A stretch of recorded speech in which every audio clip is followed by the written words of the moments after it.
It's the Brad and John Show. And it is the last pre-Christmas show. Today is December 23rd, and this is the B Block. And matter of fact, it's my son's birthday, so if you'll give me some leeway, John, I'm going to call him on the air, but I know I love it. Yeah, that sounds great. He won't answer the phone. Okay. I'm going to sound like I'm an anti-union dude, which I'm not. I do understand that unions have a purpose. I'm an anti-union guy when it comes to government. I don't think there should be unions in the government. I really don't, because of the fact that us as taxpayers, we don't have any say-so of that. You know what I mean? Because essentially what enters into the equation is a third-party entity that, as taxpayers, we have no control over. And to a certain extent, the government has no control over it. Okay, you mentioned the Starbucks thing. I don't understand this crazy thing, because we talked about that in A Block, that they already have a bunch of them have gone union, and now they're complaining they go on strike because they're not happy. I'll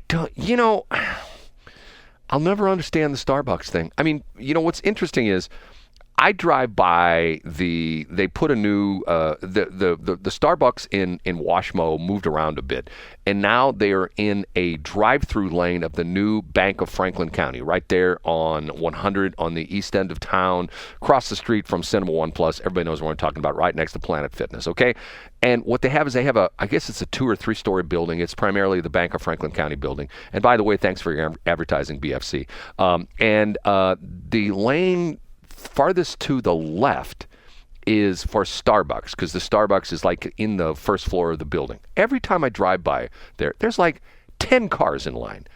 John, are you a coffee drinker to the point where you'd sit in line and, if you figure each person gets a minute, which is probably on the fast side, that's 10, 15 minutes you're going to sit there in line and wait for a stupid cup of coffee. I mean, do you get that? Are you a coffee guy? I make my own. I wouldn't unless I was in a hurry, or unless there were extenuating circumstances and I was leaving a city and I had to get caffeinated and I couldn't stop. I mean, there's a whole lot of contingencies there. The short answer, Brad, is no. But I know women who will start every day or make it part of their morning routine to go in the drive-through line.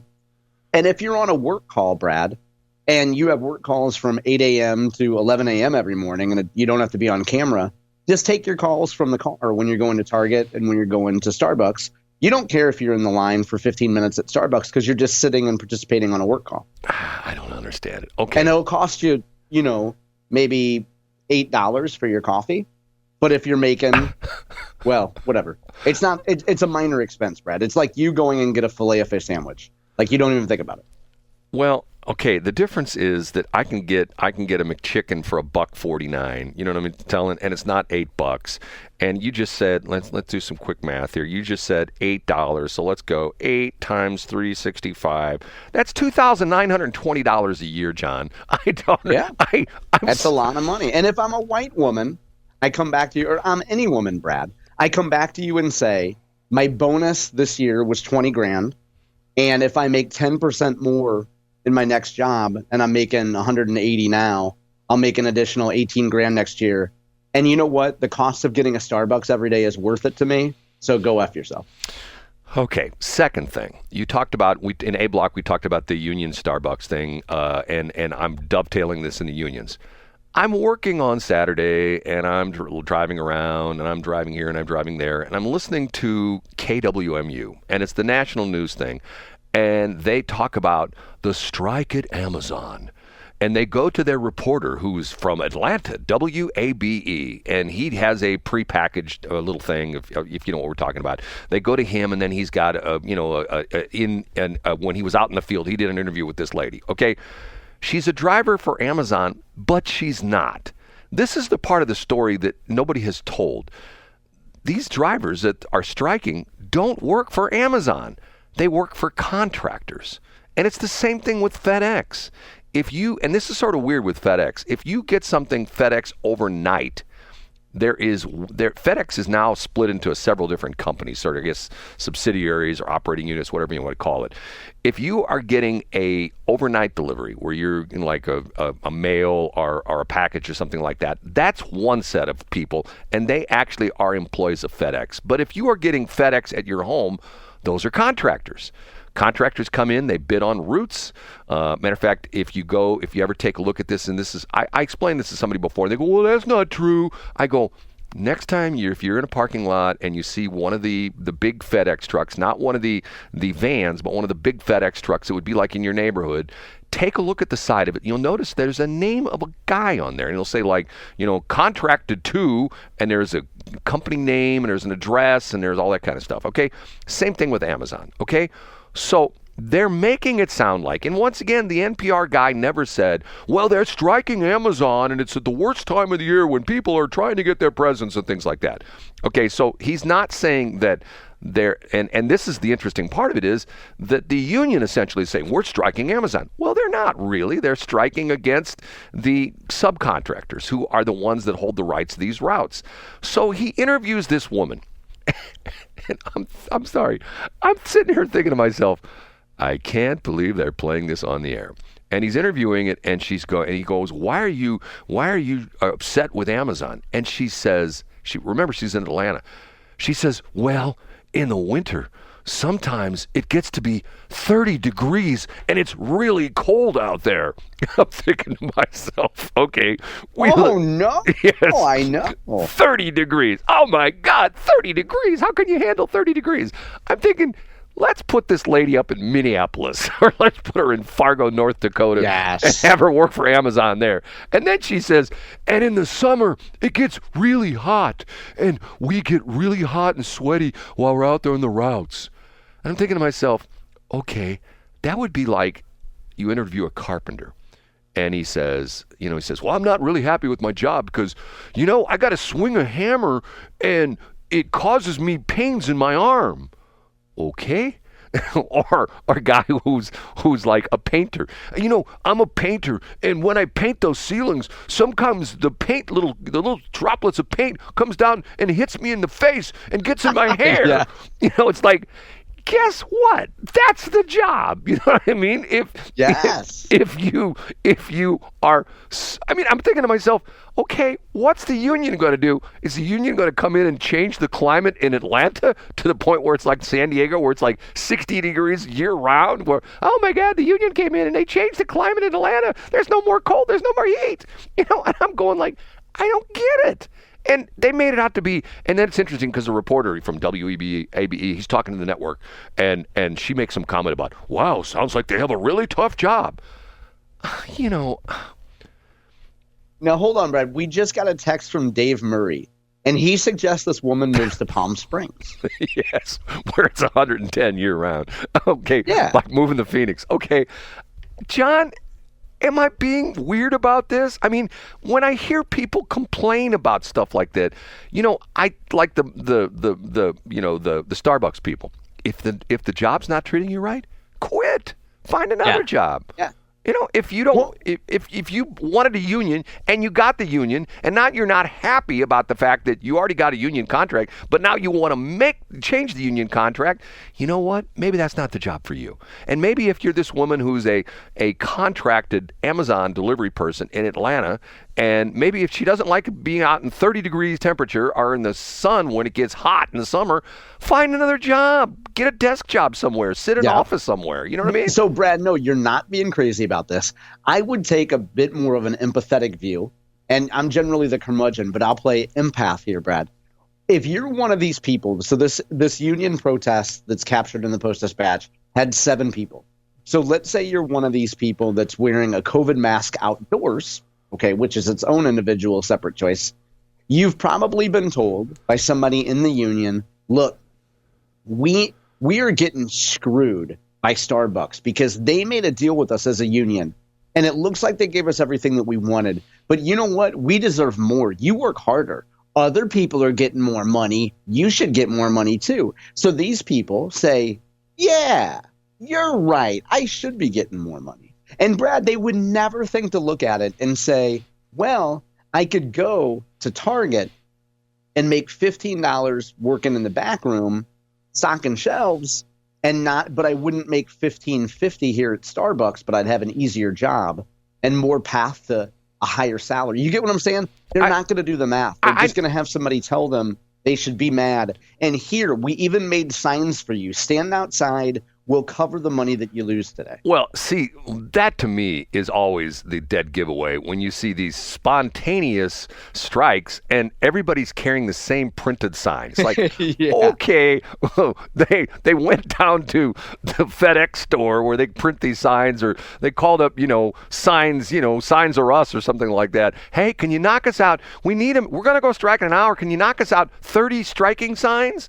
It's like, okay, we know what's behind this. And yeah, and then you'll see like the sign, the exact language that's on signs in St. Louis City is the exact same as signs in San Jose. Right. Even, I mean, the handwritten signs even. They still have the same 4 messages, So it's like, okay, right. we get it. It's talking points. Remember when Biden came into office and a bunch of the immigrants had on Biden T-shirts? Remember that? I don't remember. Oh, yeah. I must have blocked that from my memory, Brad. There's pictures of the fact that here's these immigrants streaming across the border, and they all have, I think it was a blue shirt with, white letters, something like, we love Joe Biden or something like that. Because that's patriotic, Brad. I think the shirts are going to say, we the new ones are going to be, as they're standing at the border, we hate Donald Trump. There's going to be the new ones. Well, look, and once again, see, here's the interesting thing for me. You go back in history, when there was no OSHA. OSHA is the Government Occupational Standards and Health Administration, okay? Back in the day, there were guys who were, mainly guys, it wasn't a lot of women working in factories and things like that, but back in the day, there were guys who got their arms chopped off and got killed on the job and stuff like that because the working conditions, let's be honest, they sucked. They were terrible. Yeah. They were hazardous, okay? And the unions came in and said, you know what? This is wrong. But once again, the problem nowadays is that the unions don't do much about that anymore because you've got the overriding aspect of the government. If you go on a construction site, most of the safety things there are not mandated by the unions. They're mandated by the government. You got to have a hard hat on. Yep. If you're more than 10 feet above ground, you have to have fall protection. You have to have, steel-toed shoes. You have to blah, blah, blah, blah, blah, blah, blah, blah, blah. And depending upon what you're doing, that's not the union anymore. So the union is not really causing or creating any safety. Now, I do get that the union does train you, that if you go through, the Carpenters District Council, and, they teach you how to be a carpenter. You go through the whole thing. You're an apprentice, you're a journeyman, then you're a master carpenter, whatever it is. I understand that, and I'm all for that. I'm like with Mike Rowe on that. Article I read over the weekend that talked about how white men are not embracing blue-collar jobs. No S. Sherlock. You know what I mean? We talk about this all the time. That's why you can't. That's why you've got like Jerry Kelly offering, people, hey, we'll train you. I told you I've got an account. I'm because I have my official EPA HVAC license. The company I deal with, my supply company, has their own classrooms where you can, and they send out things from time to time. Hey, you can sign up for our so-and-so, R32 class, and you can get, you can actually get your HVAC license at the place where the contractors love it because in fact they get some new guy that shows up on the job site. Hey, I'd like to do an HVAC. You got to get a license. We'll send you to our place where we're going. Bang, 2 weeks, they knock you out. You got a license. You got your basic training, and then they put you on the job. You shadow a guy. And pretty soon you're doing it yourself, okay? The other crazy thing about this is that when I go into QT, and I was there just yesterday, there is a sign on the door that's like for employment, and it says up to $37.50 an hour, okay? So why is this lady complaining about working for Amazon, or she's actually working for a contractor? Why are the people complaining, working about QT? Because you know why? I'm gonna say this right up front. I'm gonna get pushback on this. Have you ever seen anybody with multiple piercings and orange and blue or green or orange hair at QT? No. They're always clean cut. I don't want to say clean shaven, very polite. You're right. There's a certain level of people they hire. And what they try to be non-offensive to everyone. Get what I'm saying, John? QT's... I know exactly what you mean. And let me pause you for a second, Brad. It's the same thing. God forbid somebody steps foot into a Chick-fil-A. Have you ever got that kind of a service anywhere else? Well, it's interesting. You bring that up because yesterday, one of my favorite shows on NPR is they have 2 shows. They run an hour. One of them's I Built This, and the other one is Planet Money. And they talked about this, and they talked about Chick-fil-A. But I do have an interesting story. Just last week, I haven't had Chick-fil-A for like 3 or 4 months, okay? To the point where it's getting to the point where like I get the number one, which is like 3 strips of chicken and French fries and a drink. It's up to like $12. And I'm going like, okay, this is getting ridiculous. The chicken is, it's okay. I mean, I'm not like, oh my God, it's so wonderful. It's real small. You get a little tiny box. You get some French fries at Waffle Fries, some of my favorite fries. You get a drink. That's not $12 worth of stuff.